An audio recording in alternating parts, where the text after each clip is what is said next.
And as I always say, Hiya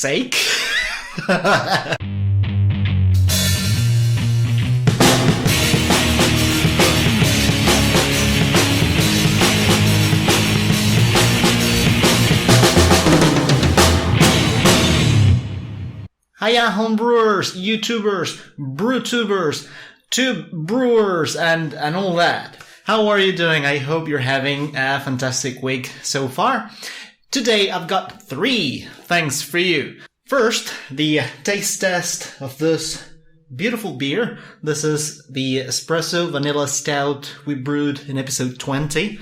And I take advantage of the occasion to introduce the new vinyl labels of the bottles. The second thing is some news I have to give you with regards to the channel. Not the channel itself, but the videos and the periodicity and regularity on which they will be posted.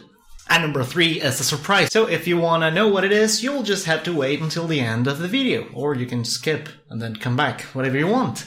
So let's start with the review of this beer. As you might remember, and in case you don't remember, click in the top right corner and you'll go to the brewing video. So the original gravity of this beer was 1053, and considering that the final gravity was 1015, according to Brewer's Friend's ABV calculator, as you can see here, it's the ABV is 4.99. So that is technically a 5% ABV, which is not bad for the style.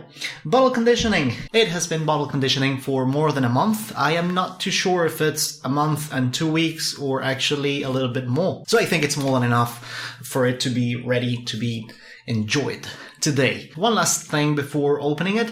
When fermentation was done and it was priming/bottling day, I added the vanilla extract and the coffee.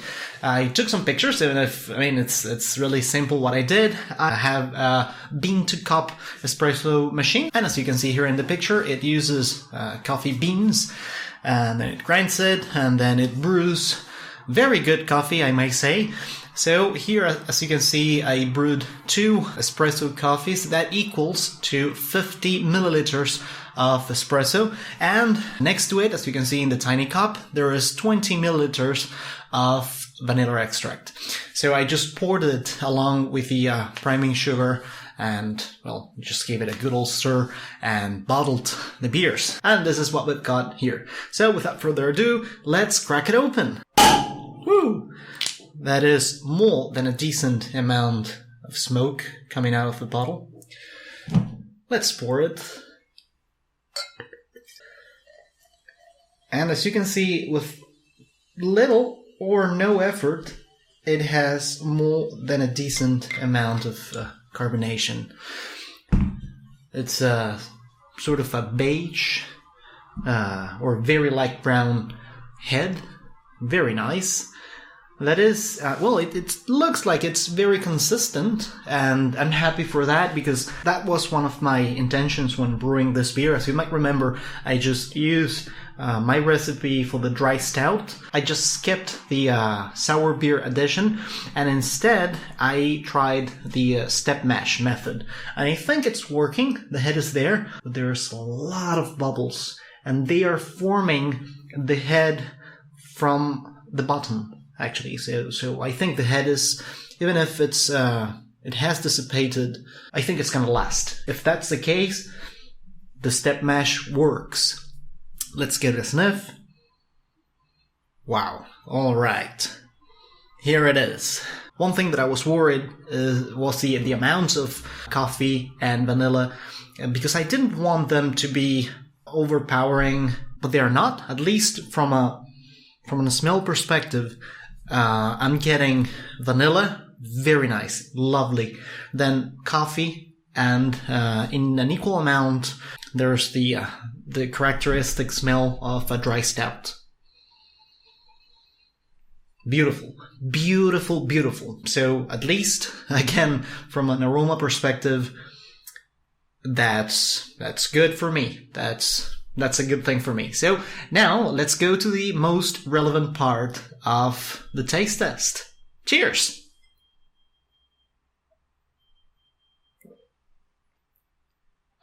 Wow. All right. So, curiously, or probably not so curiously, the vanilla is the first, just like with the smell and the aroma, the vanilla is the first taste that you can taste here, the first flavor. Then there's coffee, and in an equal proportion, there's the dryness of this dry stout. The beer flavor is there. I am happy that this is the case because I was warned by a very good friend, Grant McNabb. Cheers, Grant. He said, be careful, go easy on the coffee addition because a little goes a long way, and if you use more than it's needed, then you're just going to have a very strong coffee flavor. And I didn't want this to be the case. It's not the case. Thank you, mate. What else can I tell you? Let's take another sip.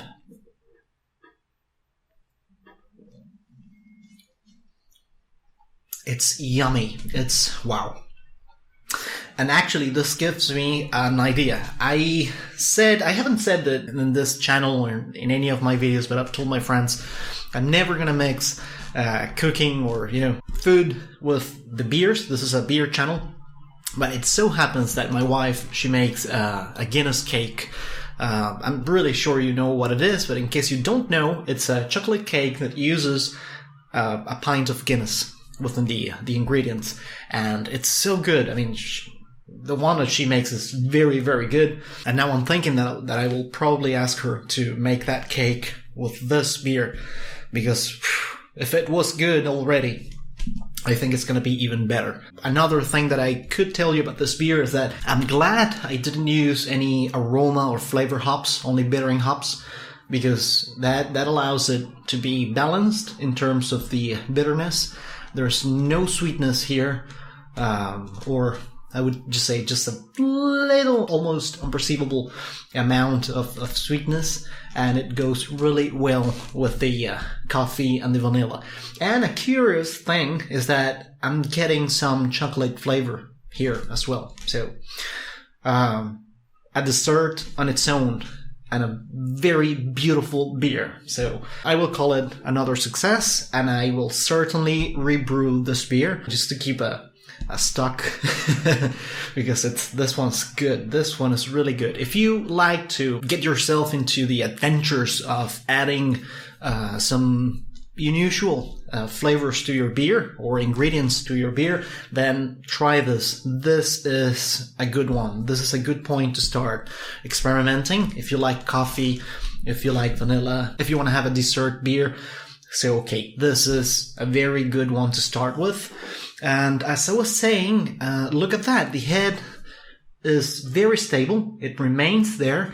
It hasn't dissipated entirely as it was the case with some other of my beers. Half pinky finger, it's there. And it just keeps being created on and on from the bottom. So, wow, the step mash works. This is something I was really looking forward to knowing.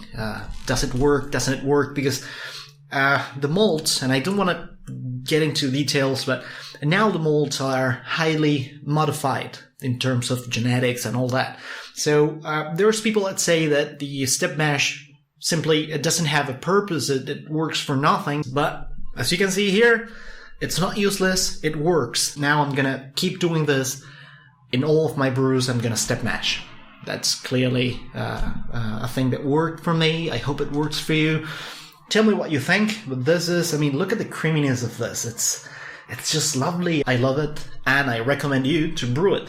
I might drink more than 3. I might be able to drink more than 3, but it's just because I like a lot. I like coffee a lot, and I like desserts a lot. So I'm the guy who, asks, can I have another slice of cake?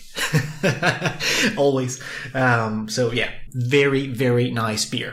Second thing is the news I've got. The news I've got for you is that I am no longer an employee. I set up my own business. And well, that has an impact, that has had already an impact in my life and in recording and editing and posting of the videos. it's taking a lot of my time. And when you're an employee, you have a start time and an end time, and you have basically your life around that time, that working time. And when you set up your own business, well, it's not that. I guess that with the time, I'll be able to manage better my working time. But for the time being, it is what it is. By the way, it's not a brewing related business. It's related to my profession, the actual profession, that because this is almost a profession now for me. But no, I'm talking about the profession that actually allows me to earn money. I'm a lawyer, I'm a tax and legal advisor, and that's what I just did. Me and my partner, we set up a firm, a tax and legal and business firm. And well, we're dedicating a lot of resources, and within those resources, time is the one we're using and contributing in the highest proportion. So, I love this channel. I love this project. I'm never gonna say goodbye to it, at least not for the time being. But videos are not gonna come weekly. I know that for a fact, and I prefer to tell you this because I sort of promised in all this time that I would post a video weekly, and I have done that. More or less. I have done that most of the time. But, it's gonna happen. I am going to be posting videos, just not weekly. There is a lot of brewing videos coming because I had already planned all this and I got the ingredients, so... but I just don't know when I'm gonna find the time to brew, and then I also need a lot of time to edit and finally to post. So... videos will keep coming, but not as regularly as they have been coming so far. And the third thing that I had to tell you is, in one of my previous videos, I was asking you to please help me reach 200 subscribers. And not only that happened, but I also overpassed the target, so to call it. And now, as of today, if I'm not wrong, I've got 215 subscribers. So thank you very much for that. Much appreciated, and that actually encourages me to keep doing this. And I'm loving it, and I hope you're having a good time too. As I said in that video, there would be a giveaway, and I'm a man of my word, you know it.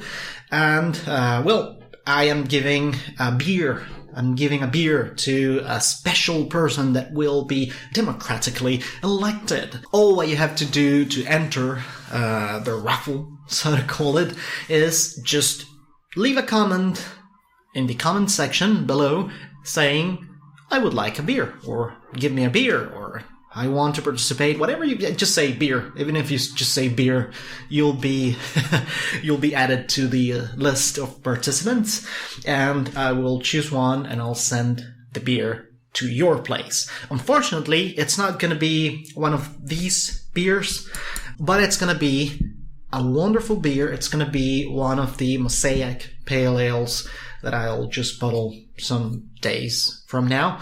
I think I'm going to dry hop it today or tomorrow, leave it for 5 days, then bottle it. So it's going to take a little while before you receive it. It's probably going to take me a week and a half to send it to you, and then you'll just have to be patient and keep the bottle in a safe place, and then just wait for it to condition. I will make sure to give you all the instructions in a letter that I commonly send with my beer mails. So, that's that. And as I always say, if you like what you see, like, and don't forget to subscribe. And as usual, thanks for watching. Cheers and extremely good beers. Cheers!